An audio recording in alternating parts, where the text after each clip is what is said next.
Welcome to episode number 247 of the Beyond Social Media Show, the podcast for all of you marketing, advertising, public relations, and communications professionals. We are recording live on YouTube on November 1, 2018. A lot of things to talk about this week, including the googly walkout, 3D Facebook, Pecan Resistance, the Grinch saves, 280 is plenty, Bing ads LinkedIn, Twitter disinformation, dead digital celebrities, stand-up visualized, bedtime soundtracks, Devils Triad, Facebook's problems, Crap Master app, vanishing likes, and a lot more. BL kicks it off with the best story of the week. BL, what was that? Busy week, I must say.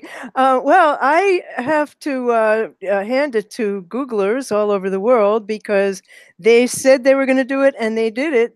Thousands of Googlers worldwide held walkouts today to protest the company's ham-handed handling of sexual harassment. What happened last week, a New York Times story revealed that Google had paid millions of dollars in exit packages to male executives accused of harassment, saying nothing about their transgressions, and in some cases even praising them, like in the case of Andy Rubin.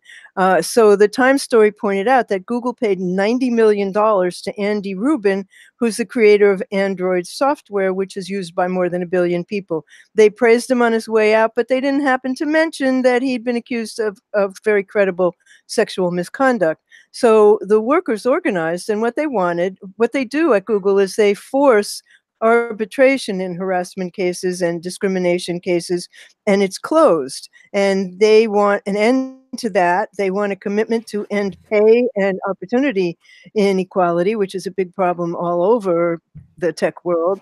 They want a publicly disclosed sexual harassment transparency report, and they want a clear, uniform, globally inclusive process of reporting sexual misconduct safely and anonymously. And then they want to elevate this, it's interesting, the chief diversity officer to answer directly to the CEO and make recommendations to the board of directors. And they want to appoint an employee to be representative in the board. There have been long time rumblings at Google and everywhere else that female employees are paid less than male employees in the same job. You know, whether this will change that, I sort of doubt it. But a news release from the organizers today said that the power structure that inherently diminishes temps, vendors, or contractors is rooted in the same of inequality. In other words, you don't have to be an employee to be treated badly. So yesterday, Google has responded fairly well. Sundar Pichai, who's the chief executive, said that the company's management was aware of the walkouts and supported employees if they wish to participate. And he said, employees have raised constructive ideas for how we can improve our policies and our processes. We are now taking in all their feedback, and so we can turn these ideas into action. He said he was deeply sorry in an email that, of course, came out today, but he responded at least, you know, this is such an ongoing and deep-seated issue that I hope that this walkout and the article in the Times have some impact, but who knows? Well, I've got to imagine it's going to have some impact given the high-profile nature of the company in question, Google, the vastness of their workforce, because it is, I mean, it's a recruiting issue. It's a talent issue. If you have, you know, if you are taking the feedback from employees and actually acting on it and being responsive to their concerns and changing your policies appropriately, that's the way to deal with it. Sounds like that's what they're doing. We'll see, but it is an employer branding issue that affects, you know, the talent that you can recruit, and Google is nothing if it doesn't have the talent that they've had traditionally. So yeah. Absolutely, but they did do something today, and that is that they let go somebody who was accused of sexual misconduct, and this person went without a golden parachute. So maybe that's the beginning of change.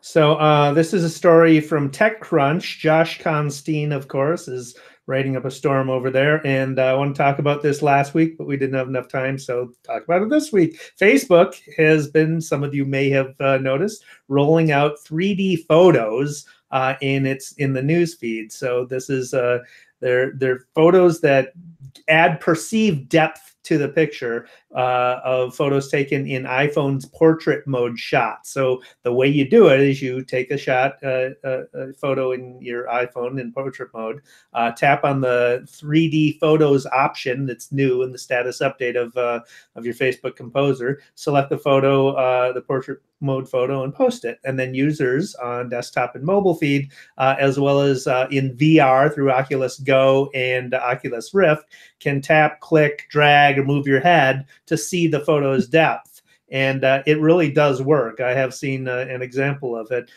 So everyone now can view the 3D photos. The ability to create them will be open to everyone eventually. Facebook uses AI to stitch together real layers of the photo with what it infers should be there if you change your perspective. Since portrait mode fires on both of the phone's cameras simultaneously, the parallax differences can be used to create the recreate what's behind the subject. So it works with iPhone 7 Plus, 8 Plus, X, or XS. It doesn't work with my iPhone 6 Plus S, but more phones apparently will work in the future. Facebook recommends you keep your subject 3 to 4 feet away and have things in the foreground and the background, so there is depth in the photo, and distinct colors in the photo will make the layers separate better. But it's a cool new feature, and I imagine it's a way to get people's attention now that there's a new kind of shiny new object in the news feed. So I imagine it will be available for advertising as well. And you don't need to have a headset? Well, you don't actually. You can see it. You can see the depth on your phone. That's where I saw it. I didn't have a headset. That's extremely cool. Yeah. So on to some good news. Ben and Jerry's. I mean, I just love Ben and Jerry's. There's nothing about Ben and Jerry's I don't like. They've come out just in time for the election with an ice cream called Pecan Resist, and it's taking a stand against what it calls the Trump administration's regressive policies.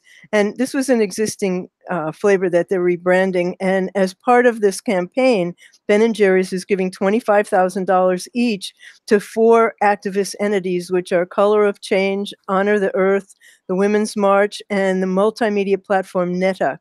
The company says it can't be silent in the face of policies that attack and attempt to roll back decades of progress on racial and gender equity, climate change, LGBTQ rights, and refugee and immigrant rights. And it tastes delicious. And the artwork is absolutely gorgeous. It's done by Color of Change, and it's available in stores now. I haven't been able to find it yet, but I can't wait to try it. There you go. I'll have a bunch of it because I want to support the cause, you know. Yep. So there's a new Grinch movie coming out for Christmas, and I came across a commercial tie-in with the movie that I thought was very clever, very well done. It is a tie-in featuring a commercial featuring the Grinch, animated by the same animators who did the movie. It looks featuring it's a commercial for Ebates. And it features the Grinch shopping for supplies to ruin Christmas. So he's shopping for a new drone on Ebates. He comes across Christmas camouflage, and the camouflage, of course, is a Santa suit. And then a net launching candy canes. So the candy canes that not launch nets that he can swipe out presents from under the tree. But it was very well done, very cute. It looks exactly like the movie, and it's a nice tie-in with the new Grinch movie. So we'll put that in the show notes so you can watch the commercial yourself. That's so adorable. Yeah. You know, I and a couple of my friends do this with me. The movies I like better than any other movies are kids' movies because nobody gets killed, and you know they have happy endings pretty much always. And I happen to be a big fan of The Grinch, so I'll go see that movie. So you and I have disagreed about the length of tweets, and I felt that 140 characters was more than enough. And a year after tweets doubled to 280 characters, apparently, according to Axios, brevity still rules. So now the company found that the most common length of tweets in the English language is 33 characters, which is people saying, I guess, like, this is cool or whatever, one fewer than before the change. But the bottom line is that the increase in lengths hasn't turned all tweets into short novels, which was what I was afraid of. It seems the change just made it easier for users to avoid using a litany of abbreviations. So instead of IMPT, you can write important. And for users who want to post longer thoughts, and sometimes I do want to do that, Twitter has improved the ability to create so-called sequences of connected tweets, so that you do a tweet and then there's a plus and you can add another thing to it and another thing. So by the numbers for English language tweets, only about 1% of tweets hit the 280 character limit. And I have a feeling most of those were done by our president.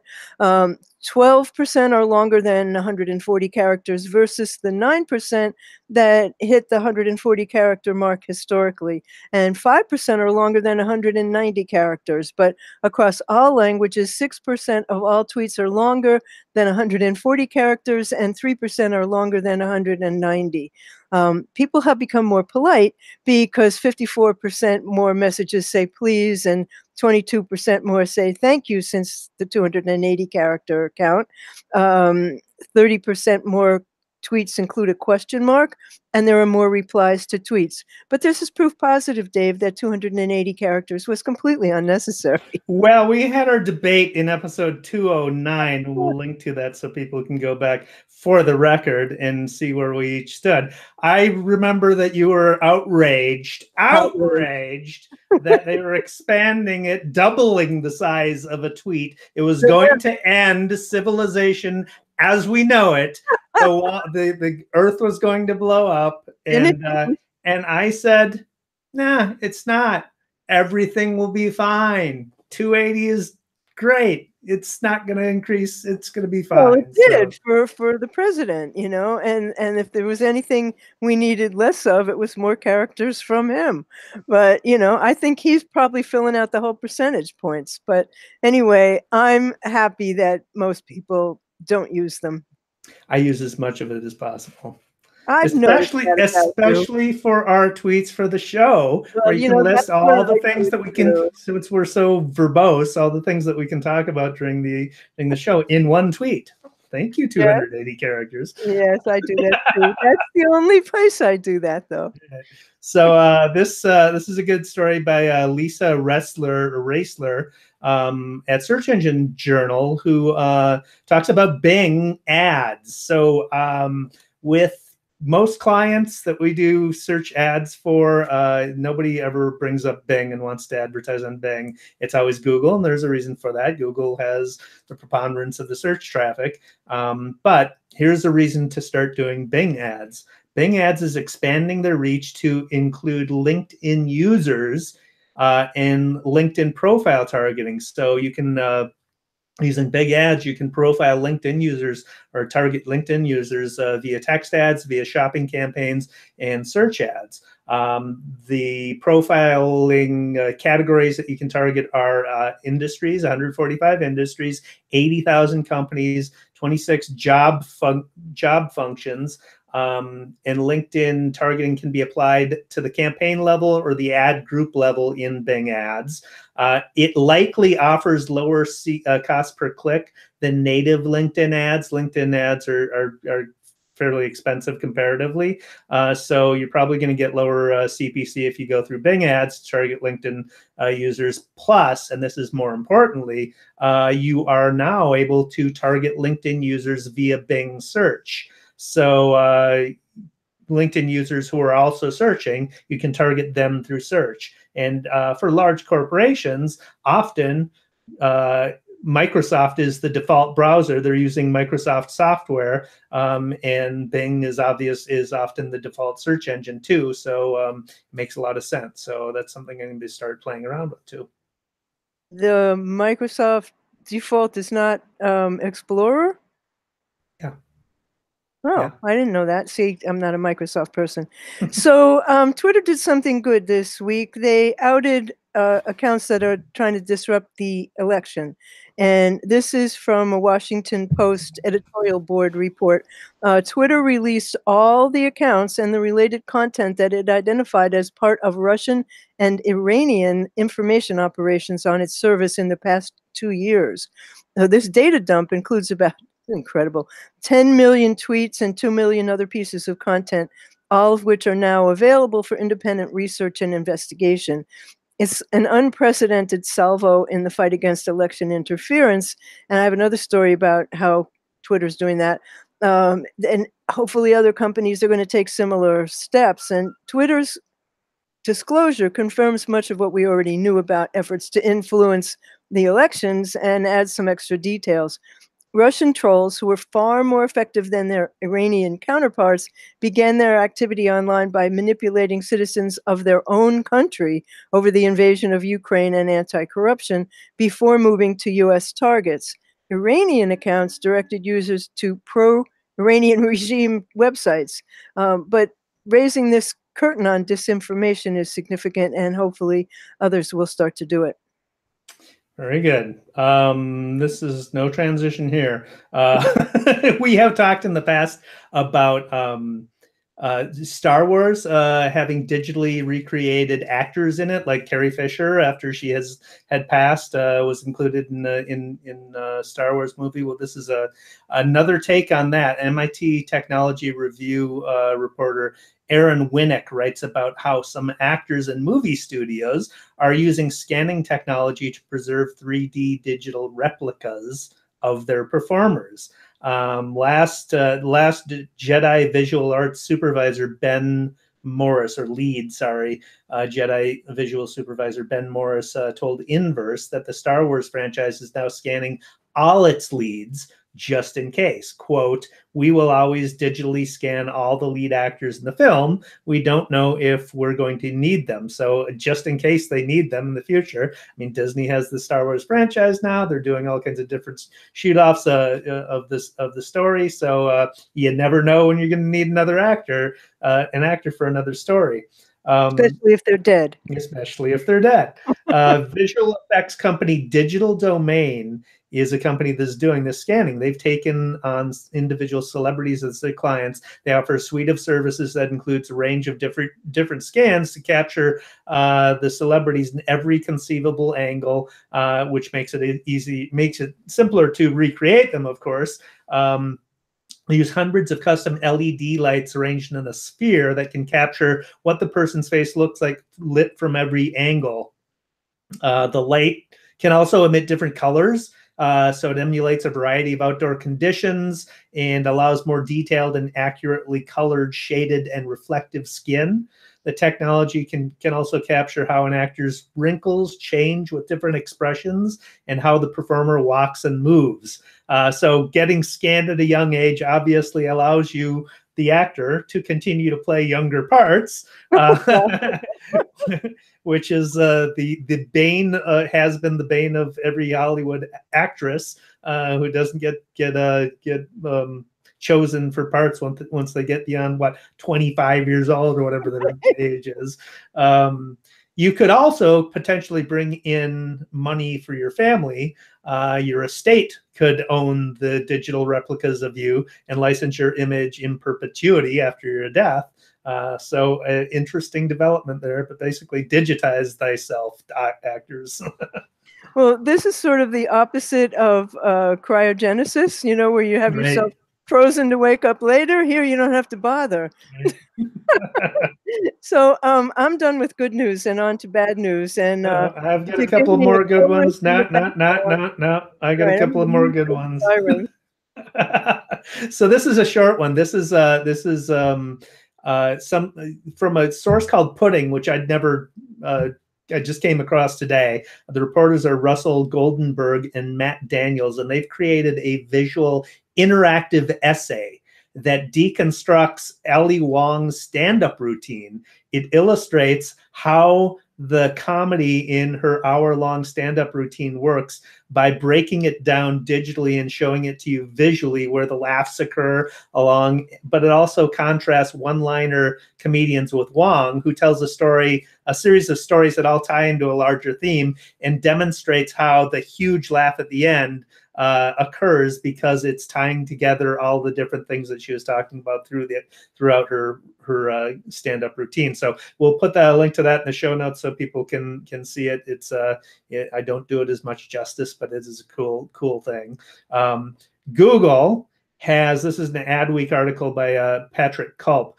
Google has partnered with Disney to provide soundtracks for bedtime reading.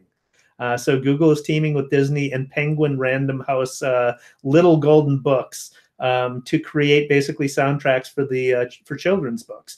It is an app in Google Home that's sponsored, and it matched sound effects and music to various plot points in 10 Disney children's books when they're read aloud. So you activate the app through your home device, start reading, and it recognizes the plot because it knows as you're reading.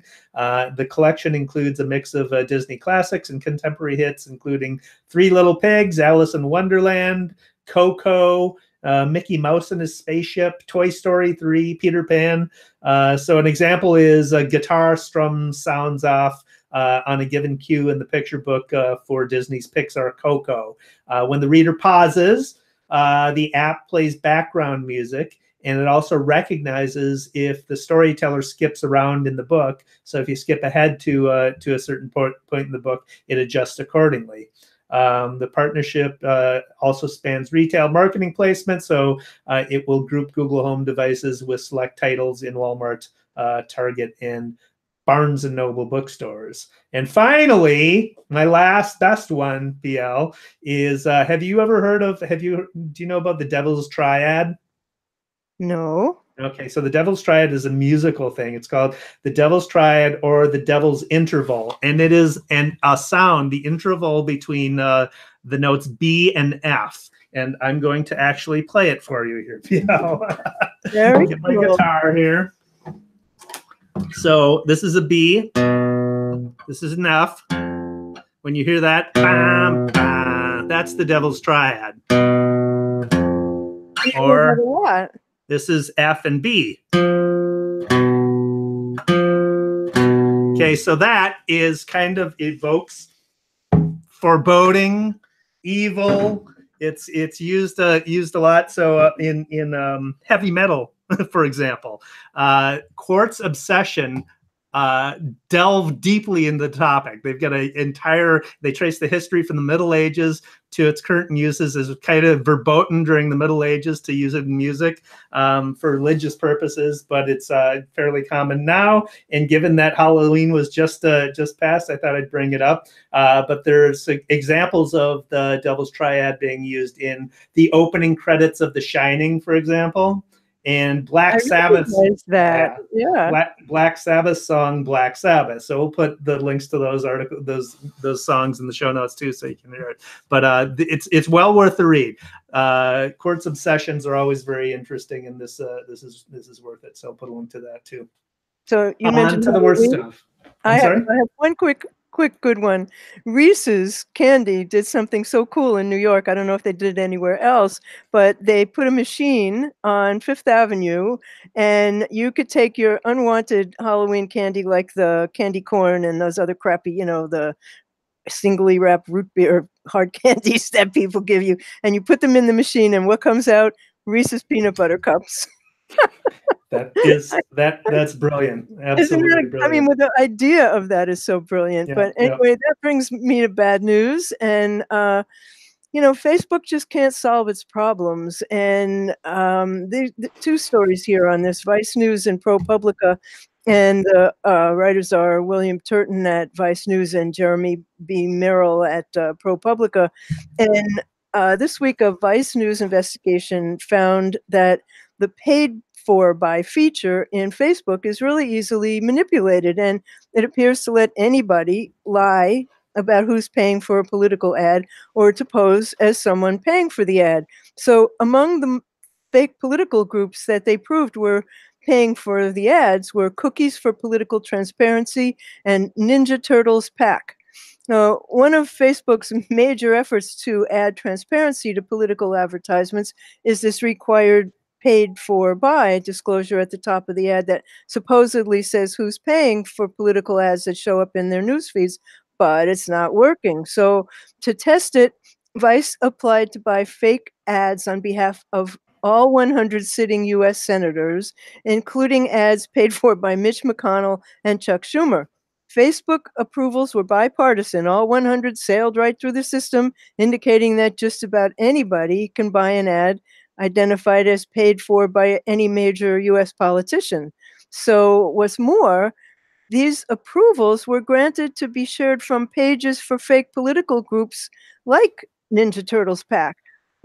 Vice News did not buy any Facebook ads as part of the test, but they received approval for paid for by disclosures. And just today, ProPublica revealed 12 campaigns in which, this is really scary, energy, insurance, and other industries masked their sponsorship of political messages on Facebook. So they identified 12 campaigns for which Facebook received a total of more than $800,000 that expose a significant gap in their enforcement of their new disclosure policy. And that also cast doubt on what Sheryl Sandberg, the chief operating officer, said to the U.S. Senate in September, which is you can see who paid for the ads.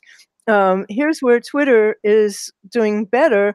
Like Facebook, Twitter requires ads about political issues to carry a paid-for disclaimer, but unlike Facebook, under a policy that it started enforcing on September 30th, Twitter verifies advertisers' names via their employer identification numbers, which is a federal tax reporting number, and that makes it harder for the actual sponsors to hide. So ads from Energy in Depth carried a disclaimer on Twitter, but not on Facebook, saying that they were paid for by Independent Petroleum Association of America. It's a matter of time, in my opinion, until Facebook's board says we don't want Zuckerberg in charge anymore. I think what's starting to happen is that Facebook is single-handedly ruining social media. We're going to have government intervention on a very soon. And you know, when I interviewed JT Kosman, and that interview is on our blog right now, he said Facebook, Twitter, and other social, Google, have the artificial intelligence capability right now to identify bots and to be able to tell who's not real and why are they not doing it. And this really story proves it. It's because it's not in their financial benefit to do all of that. They'd have to get rid of an awful lot of things. So, you know, something's going to happen that we're all not going to like. That's where I think this is all going. Yep. Complete craptasticness. And here's something that is in one company's financial interests to do right, is make your app work. Make your app work the way it's supposed to. Here comes a rant. Exactly. So I have a friend, my good friend Rick has got access to primo Minnesota Vikings tickets, and I'm a huge Minnesota Vikings fan. So he often treats me to a game, and several times he has tried to transfer tickets via the Ticketmaster app. You're capable. It has a feature that allows somebody who has tickets to send them to another person who has a Ticketmaster app, which I do. And he's tried several times to do this to no avail. It's always failed. And it's not just with me. So it's not user error. He's tried it with other people as well, and it's failed just as miserably. So what you do is he sends the ticket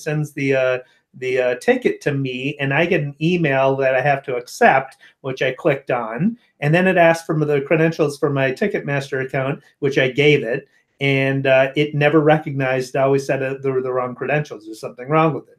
So I reset my password. I got the password link. I went and reset it. I logged in. And then when I tried to re-accept the ticket again, it said I had the wrong credentials. It just would not let me do it at all, ever. Ticketmaster, craptastic app.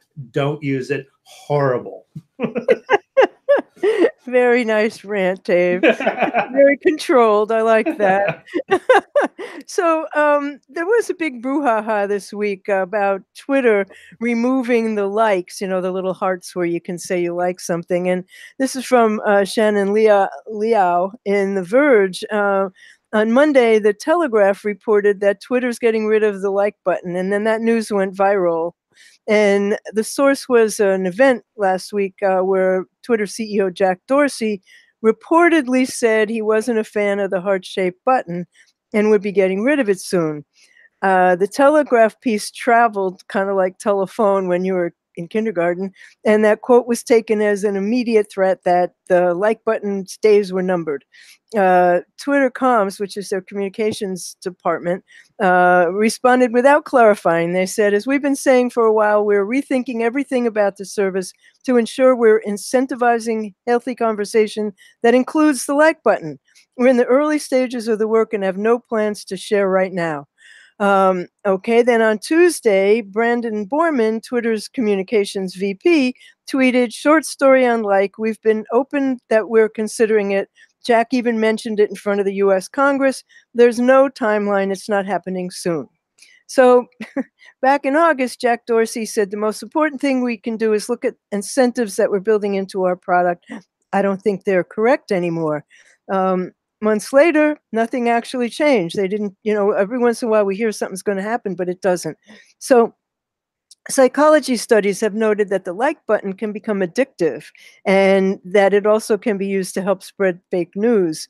For me, it's the way I note articles that I want to read later because there's no other way to do that. They announced that they had bookmarks, but if you ever tried to find yours, you would find out that they didn't actually go anywhere. So the bookmark function, who knows what happened to it? There's no way to find it. And the problem with the like in its current form is that if a large number of people, most likely a bunch of bots, like a tweet, they can help push it into Twitter's algorithms, where it gets surfaced in lists and your notifications and in people's timelines just because it's popular. So clearly there's something that has to change, but I don't think it's the like button. Yeah, I mean, the bookmark function I think is only available on the mobile version, so that's stupid. But there's that. But then the like button, I mean, they could, if people are using it to hijack the algorithm, then you change the formula for the algorithm. One, two, rather than removing the like button, add more options like Facebook did. So right. It's, I mean, a like means whatever it means to the individual who does it. But if you added more, a down button, whatever, Facebook solved that problem by just adding more options.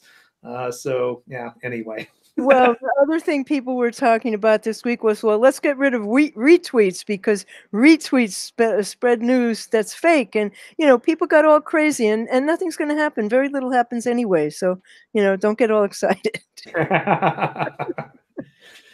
So are we done with bad stuff? That was my only bad news. How about that? All right, let's go on to the shiny new stuff. What do you got? Well, I have one that I have mixed feelings about. It's called the CEO address lookup. And I have used it to find a CEO address for the CEO of Squarespace, to whom I sent quite a long rant, actually twice. And then when I went to look for another CEO, there was absolutely no answer. So I'll have to go back and look. There was an app that shows you the different variations that emails can have. And, you either are David.Erickson or D. Erickson, or, there are only certain variations that people have with emails. And if you guess a number of times, you're going to get through anyway. But anyway, this works sometimes. It's worth a look. All right. Mine is a resource. Madeline Sklar has put together a blog post that lists 35 Twitter chats for social media and marketing. It's a great list. It's broken out by weekday, so Monday, Tuesday, or Sunday through Saturday or whatever. And we'll put a link to it in the show notes. But if you're into Twitter chats, this is a great resource for social media and marketing Twitter chats. I've done a bunch of them, and they can be really interesting and Yep. fun. Yep. And they have to be well done and well attended in order for that to happen. But I'll take a look at that list. So I think that brings us to daily numbers. Politics first. So you don't have one, but I do. Oh, okay. This is an ad or a commercial for from the Democratic National Committee, and it's just very well done. Political ads usually are craptastic, but this one's well done. It features children talking directly to the channel, directly to the camera. And so it starts out with a girl who says, "If I had lost my medicine, I don't know what I would ever do. That would lead me to death, and I don't understand why people would think to do that." And then there's another girl who says, if you zigzag when you run, like the shooter's less likely to shoot you. So I always been thinking, like, if a shooter comes into a classroom, like I would like run through the back door and like zigzag out of the school. So like I think about that on a daily basis. And it features several other kids talking about issues that affect them, but it closes with all of the kids saying, "But I can't vote, so vote for me." It's just a very powerful commercial, and very well done. And with that, I want to say Tuesday is election day in the most important midterm elections of our lives. And I don't care who you vote for, just freaking vote, millennials. That gets us to the daily numbers. So this is one of the 154 marketing reports that I had posted on my eStrategy blog. We'll put a link to that, but that's a roundup of 154 marketing reports from October. So if you want to get caught up, that's a resource for you. This is from Reuters Institute. So use of social media for news is down 6 percentage points in the U.S. Almost all of this is due to specific decline in discovery posting and sharing of news in Facebook. They're continuing to see a rise in the use of messaging app for news as customers look for more private and less confrontational spaces to communicate.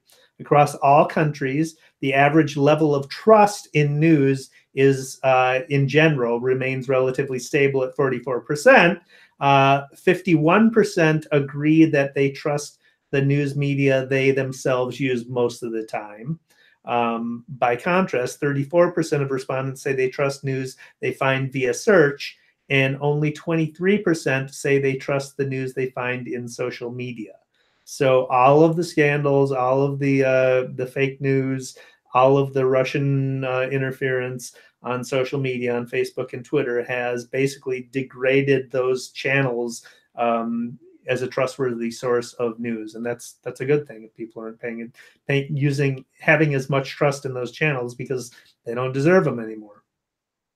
Well, I maintain that it's how you use them and whether or not you vet the information that you find, and most people don't.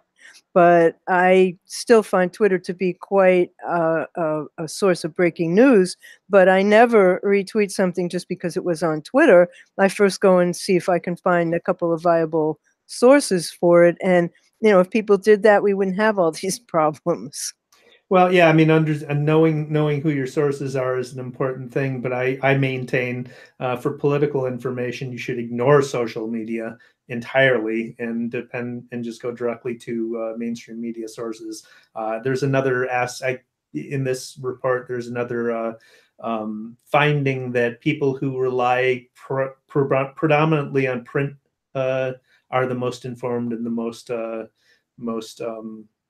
and the least likely to believe in fake news, believe in hoaxes and stuff. So it's a meaty report. We'll put a link to it in the show notes so you can read all of it if that interests you. But there you go. Yeah, I really am an omnivore of news. I can't, get enough of it. But no, I don't get my political news on Twitter. I totally agree with that. So does that bring us to the end of episode 247 of the Beyond Social Media Show? It does indeed. So links. Oh, I have to tell you something really funny that before we go. I was at an AI conference in the New York Stock Exchange, and there was a group called Digital Disruption. and they did one of the funniest things I've ever seen with ALEXA. They had her involved in conversations where she was so funny. The answers that she gave were so funny, and I will try and find a video of them, but I thought you, as a big fan of ALEXA, would get a kick out of it.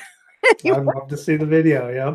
And thank you for not triggering my ALEXA. I was very careful. I learned my lesson. So you will be able to find all the links to everything we discussed on beyondsocialmediashow.com/247, which is where you'll find the video replay of episode 247.